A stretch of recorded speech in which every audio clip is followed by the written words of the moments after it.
तो पिछले क्लास में हमने पढ़ लिया था डिस्टेंस क्या होता है। तो अब हम आगे पढ़ेंगे स्पीड। स्पीड के बारे में पढ़ेंगे। तो स्पीड होता है कि जो डिस्टेंस हो रहा है वो किस रेट से चेंज हो रहा है। मतलब कोई ऑब्जेक्ट, कोई जो कार है, अगर कार है एक, वो अगर ए पॉइंट से बी पॉइंट तक जा रही है तो वो जाने में कितना टाइम ले रही है। जैसे कि ये होता है स्पीड, इसका जनरल फॉर्मूला होता है डिस्टेंस अपॉन टाइम। मतलब कितना डिस्टेंस है और कितने टाइम में उसने कवर किया। ठीक है। हेलो। यस भैया। या हाँ, तो इसको एक तरह से और बोल सकते हैं कि एक यूनिट यूनिट टाइम में उसने कितना डिस्टेंस कवर किया, तो उसको स्पीड बोलते हैं। अब यूनिट टाइम क्या होता है? यूनिट मतलब एक घंटे, एक मिनट, एक आवर, मतलब जिसका मैग्नीट्यूड 1 हो, जिसका जो न्यूमेरिकल वैल्यू हो वो 1 हो, तो बोल सकते हैं कि एक, इसलिए क्योंकि इसकी SI unit metre per second है, तो हम बोलेंगे कि एक सेकेंड में इसने कितना मीटर डिस्टेंस कवर किया, उसको स्पीड बोलेंगे। ठीक है, समझ में आया? यस भैया। SI unit, yes SI metre per second है, तो हम यहाँ पे टाइम सेकेंड में ही लेंगे। और फिर बोलेंगे कि एक सेकेंड में इसने कितना डिस्टेंस कवर किया, तो उसको स्पीड बोल देंगे। ठीक है। अब जो स्पीड होता है वो डिस्टेंस के डायरेक्टली प्रोपोर्शनल होता है। तो ये तो फॉर्मूला आपने पढ़ा ही होगा। ये स्पीड इज इक्वल्स टू क्या होता है? Distance upon time. तो जितना स्पीड बढ़ेगा उतना डिस्टेंस ही बढ़ेगा। प्रोपोर्शनलिटी पढ़ा है ना पिछले क्लास में, directly proportional, inversely proportional. Yes भैया। हाँ, तो ये डायरेक्टली प्रोपोर्शनल है, क्योंकि स्पीड जब बढ़ेगा तो डिस्टेंस भी बढ़ेगा। जब स्पीड बढ़ेगा तो जैसे एक सेकंड में पहले वो कम डिस्टेंस कवर करता था, जब स्पीड बढ़ गया तो एक सेकंड में वो ज्यादा डिस्टेंस कवर करने लग गया। ठीक है, तो ये डायरेक्टली प्रोपोर्शनल होता है। चलिए नेक्स्ट स्लाइड पे। यस भैया। अब जैसे हमने पहले पढ़ा था कि जो होता है डिस्टेंस को मेजर करने के लिए ओडोमीटर था, तो ऐसे ही यहाँ पे है, स्पीड को मेजर करने के लिए हमारे बाइक में या फिर कार में लगा होता है स्पीडोमीटर। स्पीडोमीटर स्पीड को मेजर करता है। इस तरह का होता है, वही सेम चीज में ही यहाँ सेम ही चीज था पहले भी। तो ये जो है ये ओडोमीटर है, और ये जो है ये क्या है? ये स्पीडोमीटर है। ये बताता है कि गाड़ी कितने स्पीड से चल रही है। जैसे यहाँ पे ये 140 और 160 के बीच में है, यहाँ इतने स्पीड से चल रही है।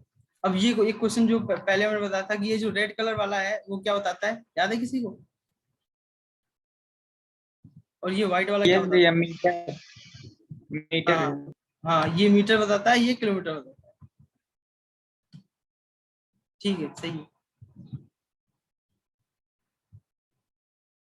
सही है। चैट बॉक्स में मत बोला करो, ऐसे ही बोल दिया करो अनम्यूट करके। ठीक है, चलते हैं आगे। हाँ, ये जो येलो वाला है ये है स्पीडोमीटर। अब ये क्वेश्चन करो।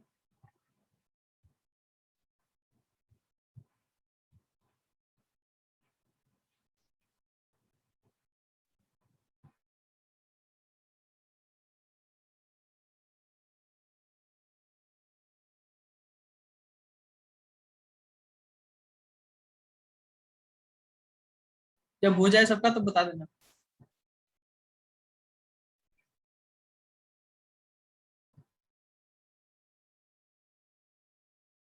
भैया बोलूं आंसर? हाँ बोलो।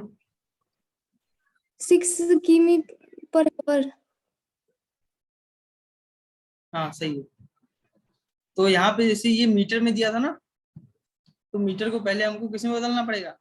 ये पूछा किस में? किलोमीटर। किलोमीटर पर आवर में पूछा था, है ना? तो इसको पहले बदलना पड़ेगा किलोमीटर में। तो 1 किलोमीटर में कितना मीटर होता है? भैया 1000। 1000 होता है।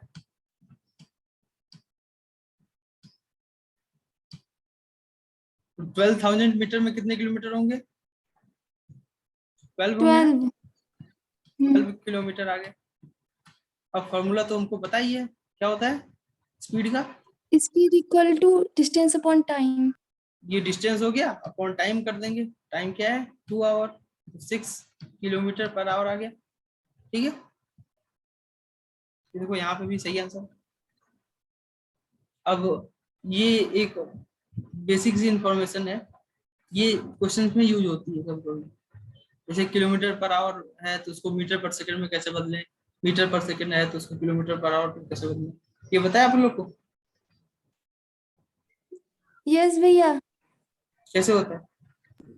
भैया किमी पर हावर को मीटर पर सेकेंड में कन्वर्ट करने के लिए 5/18 को मल्टीप्लाई करते हैं, और मीटर पर सेकेंड को किमी पर हावर में बदलने के लिए 18/5 का मल्टीप्लाई करते हैं। हाँ ठीक है। अब देखते हैं कि ये 5/18 और ये 18/5 ये जो तुम लोग बोल रहे हो ये आया कैसे। इसका भी तो कोई रीजन होता होगा ना।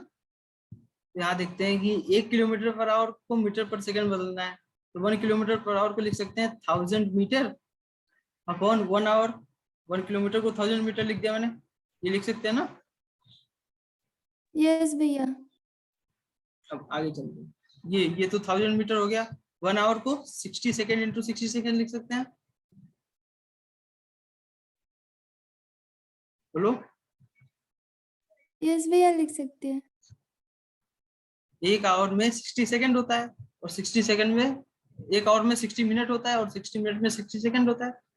तो 1 आवर में कितने सेकेंड हो गए? 60 इंटू 60। अब आगे चलते हैं, ये तो इसको जब सॉल्व करेंगे तो आ जाएगा 5/18। तो किलोमीटर पर आवर से मीटर पर सेकेंड में अगर बदलना है तो 5/18 से मल्टीप्लाई करेंगे। ठीक है, और इसको यस भैया। याद करने का एक तरीका है, जैसे ये किलोमीटर है ना, ये बड़ा है, और ये मीटर है, ये छोटा है। तो बड़े से छोटे में मल्टीप्लाई करेंगे तो जो फ्रैक्शन होना चाहिए वो छोटा होना चाहिए, 1 से छोटा होना चाहिए। तो ये 1 से छोटा है, 5/18 तो 1 से छोटा ही हुआ। 5 जो है वो छोटा है ना 18 से, तो ये प्रॉपर फ्रैक्शन 1 से छोटे होंगे, तो इसलिए 5/18 से मल्टीप्लाई करेंगे। याद करने का एक तरीका है। और ऐसे ही इसमें देखते हैं, मीटर पर सेकंड से किलोमीटर पर आवर में कैसे बदलेंगे। अब ये मीटर पर सेकंड है या किलोमीटर पर आवर, 1 मीटर को लिख सकते हैं 1/1000 किलोमीटर। ठीक है, क्योंकि 1000 किलोमीटर में क्या, 1000 मीटर में 1 किलोमीटर होता है ना, तो 1 मीटर को 1/1000 किलोमीटर लिख सकते हैं। ठीक है, समझ में आ रहा है? यस भैया। 1000 मीटर में 1 किलोमीटर होता है, तो तो इसको किलोमीटर बदलेंगे तो 1 मीटर किलोमीटर में बदलेंगे तो 1/1000 1 मीटर को बदलेंगे तो 1/1000 किलोमीटर हो जाएगा। अब यहाँ पे डिवाइड बाय सेकंड है, तो ये तो सेकंड रहेगा ही, वैसे ही सेकंड डिवाइड बाय सेकंड हो जाएगा। अब ये जो कहीं गड़बड़ लग रहा है, हाँ इसको आवर में भी तो बदलना है, तो सेकंड को क्या लिखेंगे, जैसे कि 1/1000 हो गया यहाँ पे,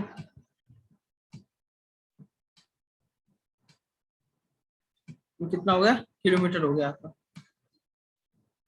ठीक है, अब यस भैया। इसको सेकंड को आवर में बदलेंगे, तो 1 सेकंड में कितना आवर होगा, बताओ। 1/60 इंटू 60। इंटू 60 कितना आवर होगा। 5 ठीक है, अब ये तो पता ही है, ये ऊपर आ जाएगा और ये यहाँ चला जाएगा। ठीक है, 60 इंटू 60 अपॉन 1000, तो वही आ गया जो यहाँ पे लिखा है। ठीक है, अब इसको सॉल्व यस करने पे भैया। क्या आएगा, सॉल्व करने पे 18/5 आएगा, तो इसलिए हम 18/5 से मल्टीप्लाई करते हैं। ठीक है,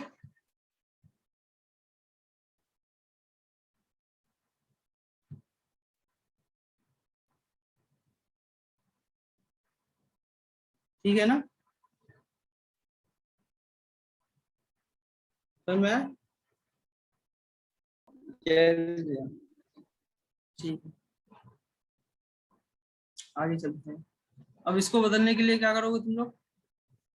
किलोमीटर पर आवर्स को मीटर पर मिनट में बदलना है तो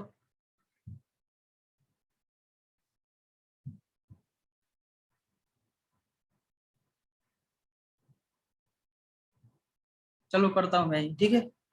यहाँ पे इसमें आंसर लिखा है लेकिन मैं कर दूंगा, ठीक है। तो 1 किलोमीटर है, इसको पहले मीटर में बदल लेंगे तो क्या हो जाएगा यहाँ पे 1000 मीटर। 1 आवर को मिनट में बदलेंगे तो क्या हो जाएगा 60 मिनट। 60 मिनट। ये 0 से 0 काट दो, क्या हो जाएगा 50/3। तो यहाँ पे वही लिखा है 50/3, सेम चीज। ठीक है, आ गया ना? यस भैया। तो ये सब Yes, कन्वर्जन याद रखो, डायरेक्टली यूज कर सकते हो क्वेश्चन में। तो कोई सीधे तो नहीं पूछेगा लेकिन क्वेश्चन में आ जाता है, तो ये ऐसा कौन करेगा आप क्वेश्चन में। तो इससे बढ़िया सीधे याद रखो 1 किलोमीटर पर आवर को मीटर पर मिनट बदलने के लिए 50/3 का मल्टीप्लाई करेंगे, ठीक है। आगे चलते हैं। अब एवरेज स्पीड और इंस्टेंटेनियस स्पीड पढ़ेंगे। तो एवरेज पढ़ा ही होगा, एवरेज क्या होता है? मैथ में पूछ रहा हूँ, मैथ में जो पढ़ा है वो बताओ। एवरेज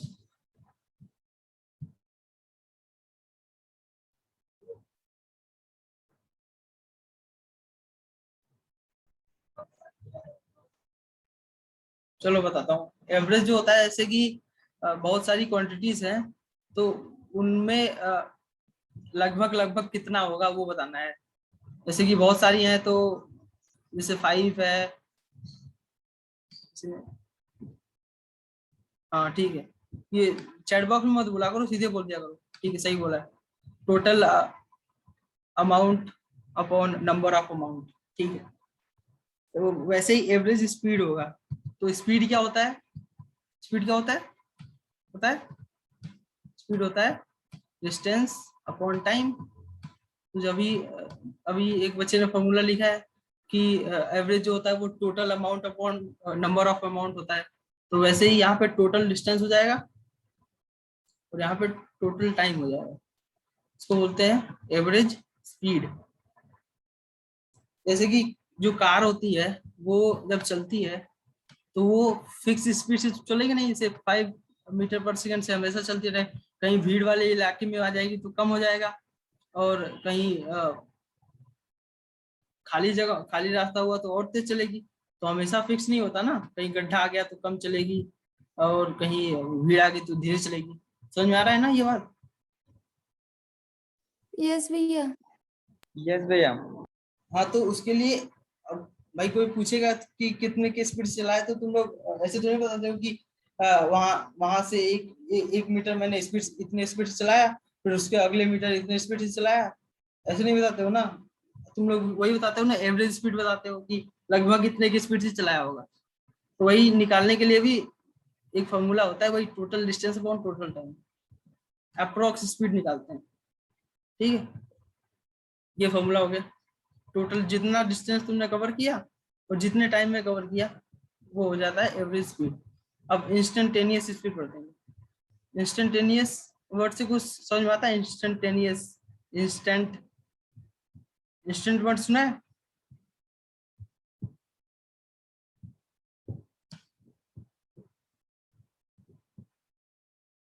क्या होता है इंस्टेंट मतलब?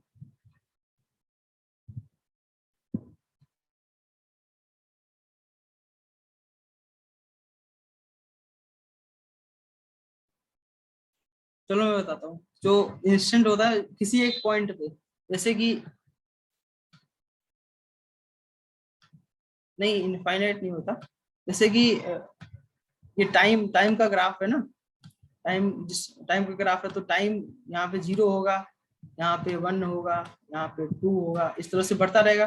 तो किसी एक पॉइंट पे से 2.5 सेकंड पे 2.5 सेकंड पे स्पीड कितनी थी, तो वो एक इंस्टेंट हो गया। उस इंस्टेंट पे स्पीड कितनी थी, 3 सेकंड पे स्पीड कितनी थी किसी जो भी व्हीकल है उसकी, तो उसको उसको निकालने के लिए इंस्टेंटेनियस स्पीड बोलते हैं। इसका फॉर्मूला तुम लोग पढ़ोगे 11th क्लास में, अभी तुम लोग नहीं पढ़वाओगे क्योंकि उसमें डिफरेंशिएशन यूज होता है। ठीक है, ये बस जानते रहो। इंस्टेंटेनियस मतलब किसी एक पॉइंट पे, एवरेज मतलब जैसे कि 0 से 15 सेकंड तक चली कोई गाड़ी, तो 0 से 15 सेकंड में लगभग कितने स्पीड से चली वो एवरेज स्पीड हो गया। और इंस्टेंटेनियस मतलब जैसे कि एक पॉइंट पे कितने स्पीड से वो चल रही है, 3.5 सेकंड पे वो कितने स्पीड से चल रही है, तो वो इंस्टेंटेनियस स्पीड हो गया। और पूरा 0 से 15 सेकंड में कितने स्पीड से चली, तो लगभग आप बताओगे 15 सेकंड में जितने स्पीड में, तो वो हो जाएगी एवरेज स्पीड। समझ में आया? यस भैया।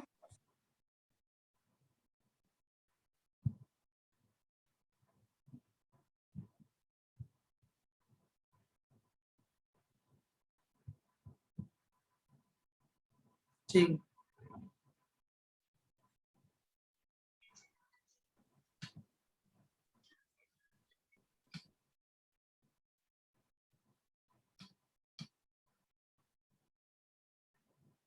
यहाँ पे एक शॉर्ट ट्रिक भी होती है इसकी, एवरेज स्पीड निकालने की।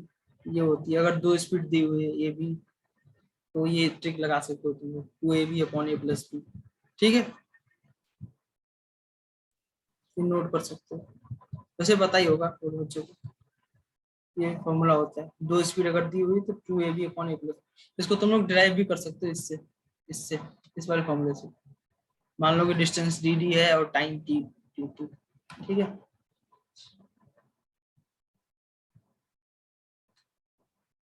चलते हैं आगे। Scalar and vector quantities. अभी तक जो तुम लोग जो पढ़ते हो वो स्केलर पढ़ते हो तुम लोग। ठीक है, तूने क्लास में जो एडिशन करते हो 3+5, वो सब स्केलर होता है। लेकिन अब आगे एक वाली क्लास में तुम लोग वेक्टर भी पढ़ोगे। तुमको बताया नहीं जाता वो स्केलर है, लेकिन वो स्केलर ही पढ़ाते हैं टीचर्स तुमको। ठीक है, तो स्केलर क्वांटिटीज होती क्या है? मैग्नीट्यूड हो, न्यूमेरिकल वैल्यू जिसके पास हो, और यूनिट भी हो, जैसे कि 3 किलोमीटर। ठीक है, ये हो जाएगा स्केलर क्वांटिटी। वेक्टर क्वांटिटीज क्या होती है? जिसमें मैग्नीट्यूड हो, यूनिट भी हो, और डायरेक्शन भी हो। जैसे डिस्प्लेसमेंट हो गया 3 किलोमीटर नॉर्थ,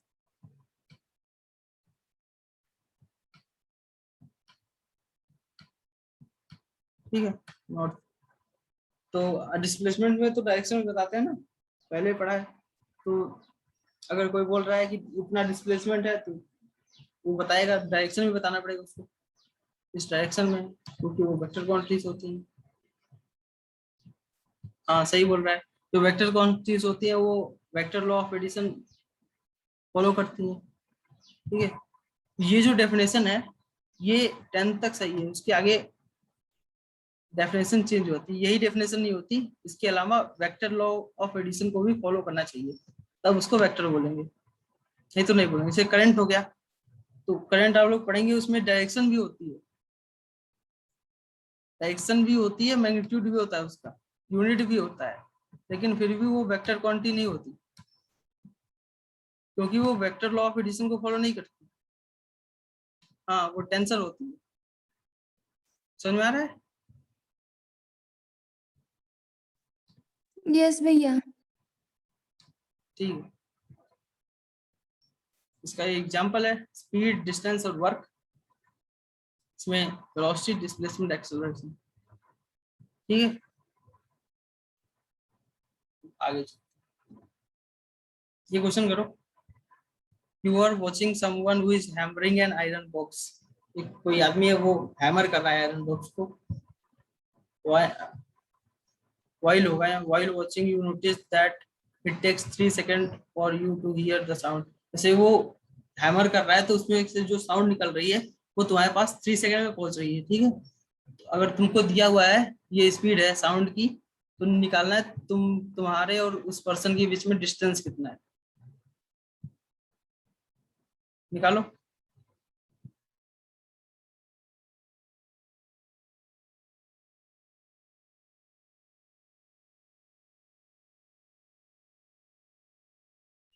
भैया 990 मीटर। सबका आ गया?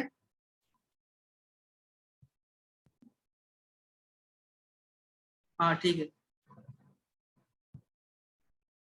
ये फॉर्मूला यूज करे होगे, ठीक है। इसको 0.9 किलोमीटर भी लिख सकते हैं। ठीक, आगे चलते हैं।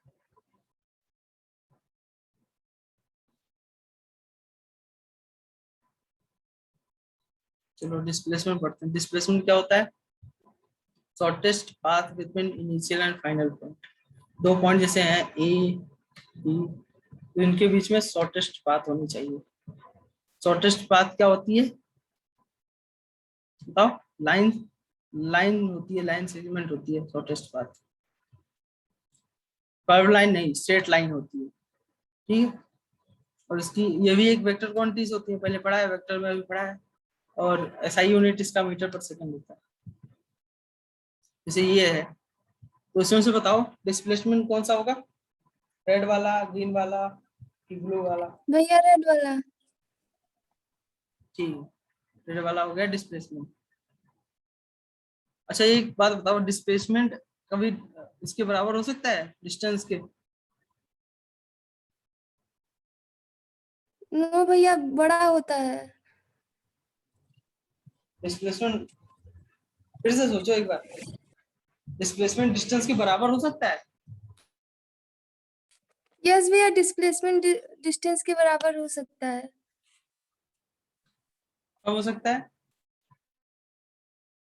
जब भैया स्ट्रेट लाइन हो तो।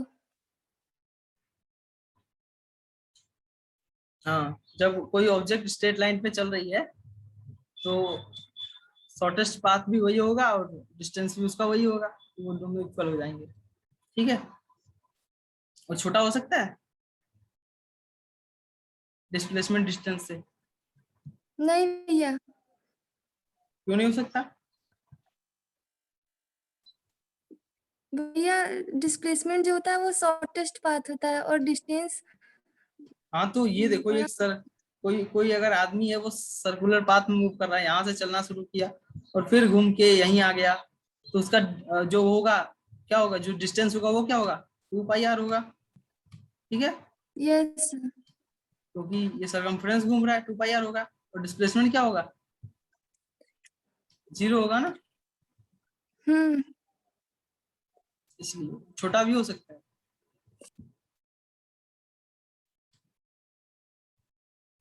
नेक्स्ट स्लाइड पे चलते हैं। ये क्वेश्चन करो, अभी बताया है, ये तो कर लोगे तुम लोग।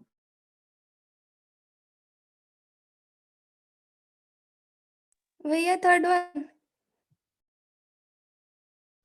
सबका हो गया?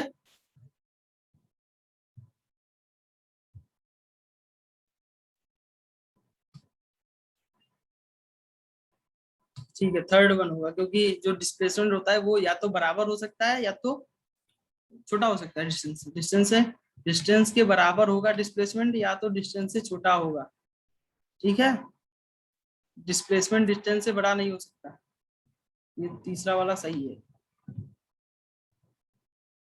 और रीजन क्या था? रीजन तो मैंने बता दिया, सर्कुलर पाथ में अगर मूव कर रहा है वहीं उसी प्लेस पे आ गया फिर से, तो उसका डिस्प्लेसमेंट हो जाएगा 0। तो स्ट्रेट लाइन पे चल रहा है तो वो इक्वल होगा, ठीक है। यहाँ पे ये बताओ कौन सा सही है डिस्प्लेसमेंट के बारे में, कौन सा लाइन सही है?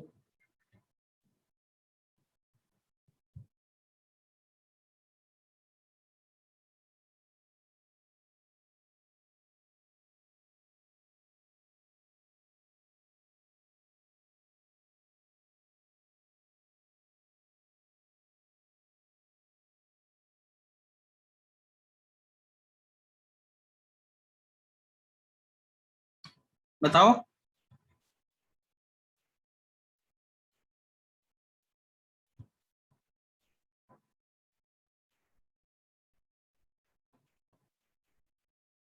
भैया सेकंड।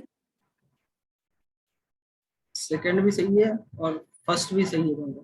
0 भी तो हो सकता है वो, अभी बताया सर्कुलर पाथ में अगर चल रहा है तो वो डिस्प्लेसमेंट 0 भी हो सकता है। नेगेटिव इसलिए हो सकता है क्योंकि ये डायरेक्शन बताता है, जैसे ये कार्टेशियन प्लेन है तो इधर एक्स एक्सिस में ये पॉजिटिव होता है, ये नेगेटिव होता है। अगर वो इस डायरेक्शन में चल रहा है उसको पॉजिटिव बोल देंगे, इधर चल रहा है उसको नेगेटिव बोल देंगे, ठीक है। उसको नेगेटिव भी लिख सकते हैं।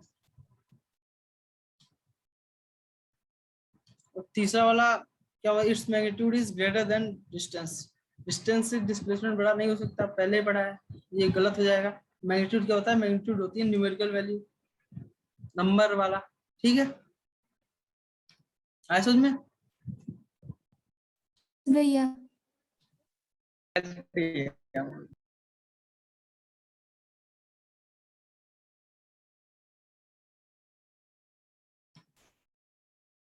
ये भी क्वेश्चन करो। An object has moved through a distance. Can it have zero displacement? Support with an example.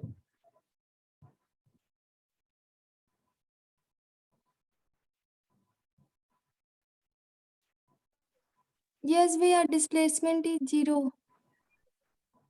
Example तो एग्जाम्पल सेम ही क्वेश्चन भैया है। हाँ बोलो। कोई ऑब्जेक्ट स्ट्रेट स्ट्रेट पाथ पे चल रही है तो वहां पे उसका डिस्प्लेसमेंट 0 होगा, कैसे जीरो होगा? क्योंकि उसका इनिशियल पॉइंट जहां से चल रही है वहीं पे आ जा रही है फिर। कहाँ स्ट्रेट पाथ में अगर चल रहा है तो बताओ कहाँ वहीं आ जा रहा है, यहाँ ए से चला और पहुंचा बी पे, तो फिर से वो ए पे कहाँ से आ गया, तो डिस्प्लेसमेंट जीरो कैसे भैया हो गया? हाँ बोलो। भैया अगर कोई व्यक्ति किसी जगह पे जा रहा है और वहां से वापस वो आ रहा है तो उसका डिस्प्लेसमेंट 0 होगा, तब जीरो उसी होगा। जगह से अगर आ रहा है। हाँ तब जीरो होगा। ऐसा बोलो कि स्ट्रेट स्ट्रेट लाइन में चल रहा है, एक प्लेस से दूसरे प्लेस पे जा रहा है, फिर वहां से पहले प्लेस पे लौट के आ जा रहा है। स्ट्रेट लाइन पे जा रहा है वापस वहीं से आए तब उसका डिस्प्लेसमेंट नहीं, 0 होगा। ऐसा नहीं, ऐसा जरूरी नहीं है, सीधे आएगा तब भी होगा, और कहीं से मुड़ के भी कैसे भी आ जाए तब भी उसका डिस्प्लेसमेंट जीरो ही होगा, क्योंकि जो फाइनल पॉइंट है वो भी यही हो गया, इनिशियल पॉइंट भी यही हो गया, तो दोनों के बीच का डिस्टेंस जो होता है उसको डिस्प्लेसमेंट बोलते हैं। दोनों को घटाने पे जो आता है उसको डिस्प्लेसमेंट बोलते हैं। तो जो घटाने पे तो क्या आएगा, जीरो ही आएगा। यस भैया, ठीक। यस भैया। हाँ तो ये ऐसा बोल सकते हैं ना, ये जो क्लोज्ड कर्व होना चाहिए, जो आदमी अगर चल रहा है, अगर वो क्लोज्ड कर्व है, अगर वो क्लोज्ड कर्व है तो उसमें डिस्प्लेसमेंट जीरो होगा। ठीक है, इस तरफ से आ रहा है, ऐसे जा रहा है, इस तरफ से ठीक आ है रहा भैया। है, ऐसे इस क्लोज कर्व है तो डिस्प्लेसमेंट जीरो होगा। एग्जाम्पल दे सकते हैं, सर्कुलर पार्क में घूम रहा है, रेक्टेंगल में घूम रहा है, स्क्वायर में घूम रहा है, कुछ भी बोल सकते हैं, बस वो क्लोज होना चाहिए। ठीक है, यस भैया। ठीक है भैया। जैसे यहाँ पे सर्कल, स्क्वायर, ये सब ट्राइंगल दिया है, ये क्लोज कर दिया है। ठीक है, चलो एक और क्वेश्चन बोल रहा था कोई, एक और क्वेश्चन आ गया, डिस्प्लेसमेंट बताना है। ये जो पॉइंट ए यहाँ पे है, इसका रेडियस है, टाइम भी बहुत कम है, 10 मिनट है, ठीक है हो जाएगा। ये पॉइंट ए है और ये रेडियस आर्क का एक व्हील है। ठीक है, अब ये व्हील आगे की तरफ चलेगा, इस तरफ चलेगा, और ये हाफ रोटेशन करेगा। हाफ रोटेशन मतलब ये जो पॉइंट है, ये जो पॉइंट है ए वाला, ये ऊपर आ जाएगा, मतलब ये 2 पाई आर नहीं चलेगा, बस पाई आर चलेगा। ठीक है, सरकम बस ये इस तरफ जो चलेगा वो पाई आर चलेगा, हाफ रोटेशन करेगा ये। ठीक है, जैसे ये रहा, ये यहाँ से यहाँ चला, तो ये जो पॉइंट ए जो यहाँ पे था वो यहाँ पे आ गया, समझ में आ रहा है? यहाँ पे एक व्हील था इस तरफ से, यहाँ पे पॉइंट ए था, ये जो पॉइंट ए है ये स्ट्रेट लाइन है मान लो। ठीक है, डायग्राम में ऐसे नहीं बना पा रहा हूँ, स्ट्रेट लाइन है, पॉइंट ए जो है ये यहाँ से यहाँ पर आ गया है, तो हमको बताना है पॉइंट ए का डिस्प्लेसमेंट कितना हुआ। डिस्प्लेसमेंट इतना होगा ना, इस तरफ से होगा, इतना डिस्प्लेसमेंट होगा, बता सकता है कोई? ये एक ट्राइंगल बन रहा है, राइट एंगल ट्राइंगल, ये इतना से इतना क्या हो जाएगा, पाई आर हो जाएगा। ये क्या हो जाएगा, ये 2 आर है, क्योंकि ये रेडियस, ये रेडियस, अब कैलकुलेट कर लो। रूट पाई है स्क्वायर प्लस आर स्क्वायर।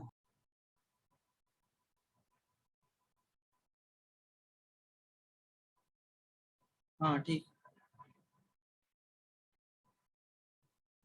सबको आया? यस भैया। कैसे किया बताओ? भैया 2 पाई आर का square plus pi r square. 2 pi r कहाँ से आ गया?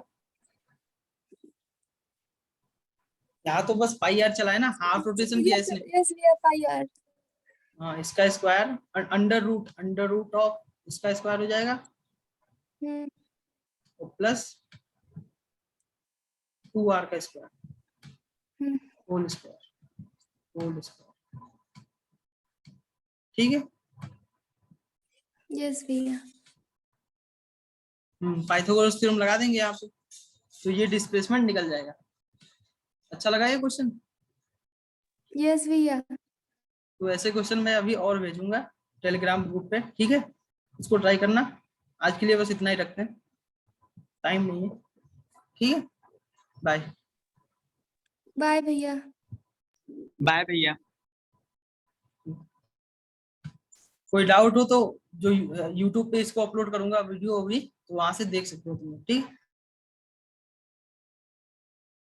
ठीक है भैया।